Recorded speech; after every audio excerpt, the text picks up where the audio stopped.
Evo u ime kluba SDP-a ja mogu reći da se mi slažemo sa prijedlogom koji županija daje u vezi uzimanja ovih kredita kako bi mogli provesti sufinanciranje projekta energetske učinkovitosti u svim ovim ustanovama.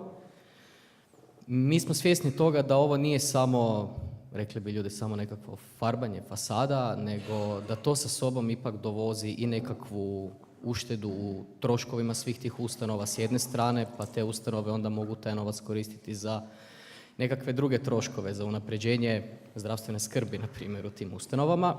A s druge strane, neko te poslove treba raditi. Da li će to na javnoj nabavi uspjeti dobiti nekakve naše lokalne firme iz Varaždina ili okolice, ili će to dobiti neko drugi, to će stvarno ovisiti o ponudi. Ja se nadam da će neko iz našeg susjedstva, naše blizine dati neku bolju ponudu i to će sa sobom dovesti i dodatan prihod u privatni sektor na prostoru Varaždina, Varaždinske županije. Nadam se da će to jednog dana možda i donijeti sa sobom nekakvo povećanje plaća ili još veći porast zaposlenosti u županiji.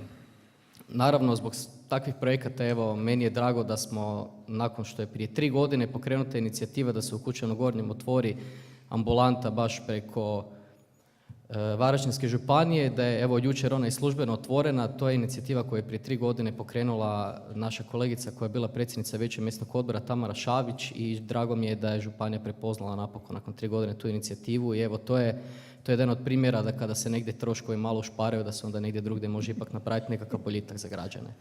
Za kraj, jedino što meni možda je malo žao ipak je da se mi moramo kreditirati, ali takva je situacija kakva je. Nažalost, kad pogledamo proračun države, kak je rekao gospodin Čačić, u zadnjih 6 godina porasla za otprilike 30 milijarde kuna. To je u prosjeku 1,6 milijardi kuna po županiji. Nama je država kroz nekakvu kaotiga reformu vratila 19,8 milijuna. 1,21%.